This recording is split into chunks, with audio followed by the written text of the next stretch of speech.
Hello guys, welcome back to my channel. ये video रहेगा आज का नेशनलिज्म इन यूरोप का यूनिट 1 ही हम कंटिन्यू करेंगे। कल हमने बात की थी French revolution and the idea of nation state, और अभी जो है वीडियो मैं बना रहा हूँ वो कंटिन्यूशन है, और आप इसे एक सब टॉपिक समझ सकते हैं। मैंने अपने आप से बनाया है, मतलब देखिए पैराग्राफ पढ़ के आपको समझ आ जाएगा क्या लिखा है कि वहाँ बात की गई है द राइज ऑफ नेपोलियन, या फिर कह लीजिए Napoleon benefit, and then how the policies led to its decline. So दोस्तों, नेपोलियन बेनेफिट के ऊपर बड़ी बात। देखिए मैं आपको बताना चाहता हूँ, जितनी भी टेरिटरी उनके कंट्रोल में आई, फ्रांस में थे ना टेरिटरी कॉलोनी जितनी भी आई होंगे, वहाँ पे वो बहुत सारे रिफॉर्म्स लाए। ठीक है, एज इंट्रोड्यूस इन फ्रांस, तो वो कॉमन चाहते थे। अगर कोई टेरिटरी उनके अंडर होती तो जो फ्रांस में रूल होता था वो रूल वहाँ भी होता था। तो हम यह बात करेंगे कि कैसे होता था। तो पहले उनका आइडिया ये था, the monarchial form of government should be promoted. ठीक है, then he destroyed the democracy को खत्म करना, and revolutionary principles he introduced into the administrative field। कैसे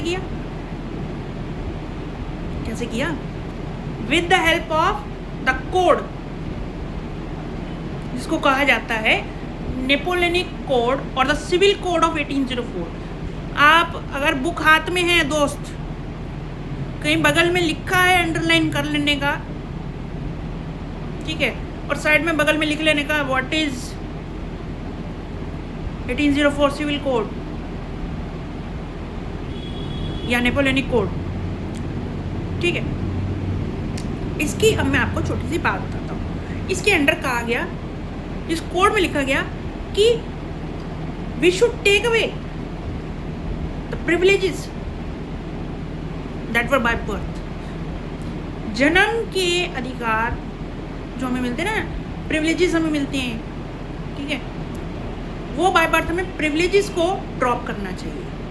और क्या बोलते हैं कि भाई प्रिविलेजेस तो ठीक है मैं ड्रॉप करा दूंगा, अब दोगे तो कुछ तो दिए। उन्होंने कहा ले लो equality before law and right to property, दोनों राइट्स आपके मैं दे दूंगा।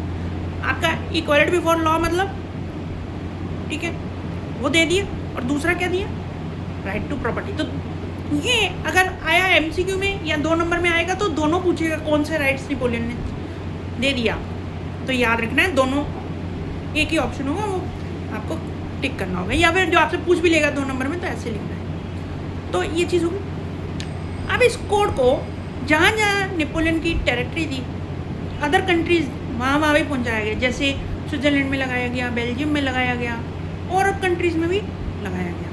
साथ में क्या किया गया कि जो लोग हैं जैसे आर्टिशंस है ना, आर्टिशंस हो गए और सब हो गए, उनके लिए क्या किया गया कि जो बिजनेसमैन थे वो इस फ्रीडम को एंजॉय करने लगे। गिल्ट रिस्ट्रिक्शंस हटा दी गई टाउन्स में, ठीक है। और क्या किया गया, जो विलेजेस में लोग थे उनका क्या किया गया, मेनोरियल ड्यूज़ या कस्टम्स वो एबॉलिश कर दिए गए, फ्यूडल सिस्टम ख़त्म कर दिया गया। और क्या किया दोस्त, और किया कि एडमिनिस्ट्रेटिव डिवीज़न को नेपोलियन ने सिंप्लीफाई कर दिया। नेपोलियन ने इस चीज़ को सिंप्लीफाई कर दिया, ये simplified administrative divisions, memorial dues को एबॉलिश कर दिया गया, फ्यूडल सिस्टम ख़त्म कर दिया गया, टाउन्स में गिल्ड रिस्ट्रिक्शन को हटा दिया गया, ट्रांसपोर्ट को इम्प्रूव किया गया, कम्युनिकेशन इम्प्रूव किया गया, लोगों ने उस फ्रीडम को एंजॉय किया। सुन सबको क्या लगा कि the common currency, the idea of common currency and the system of weights and measures, uniform system of weights and measures are the 2 ways by which our goods can be travelled from one place to another freely.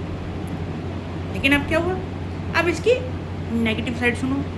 तो negative side क्या कहती है कि at first the French armies were very much welcomed by different countries of Europe, है ना. They were seen as the harbingers of liberty. मसीहा liberty के माना गया हूँ. अब क्या हुआ, मसीहा बन गए, खुश हुए सारे. लेकिन दोस्तों यहाँ बात सुनने वाली है कि क्या किया. पहला किया क्या कि जैसे वॉर्सो, मेंस, बेल्जियम और इटली, ऐसे बहुत जगह है जहाँ पे गए. इनिशियली लोगों का रिएक्शन मिक्स था. पहले तो बड़े खुश थे, फिर धीरे धीरे उन्हें लगा यार कि this administrative system does not go in hand with political freedom. क्या किया, लोगों को लगा इंक्रीज टैक्सेशन हो गई, टैक्स बढ़ा. दूसरा, forced conscription into the French army. French army में ज़बरदस्ती जो दाखिला हो रहा था वो लोगों को पसंद नहीं आया. और तीसरा, सेंसरशिप. और लास्टली ये कहना चाहूँगा कि जो ये आइडिया था ये अब उन पर भारी पड़ गया. ठीक है, तो ये एक नेगेटिव पार्ट, एक कह लीजिए एक इफेक्ट पड़ा. बाकी जो चीज़ है दोस्तों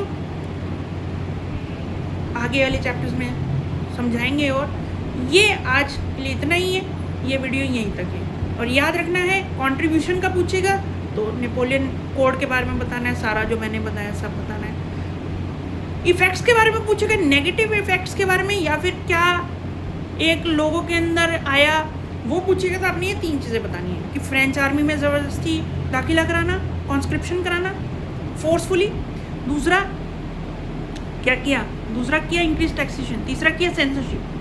तो तीनों चीज़ों में लोगों की जो है नेगेटिव रिएक्शन बाहर आए. ठीक है, और बस अभी के लिए इतना ही. बाकी thank you for watching and please don't forget to share, subscribe and like. So goodbye दोस्तों.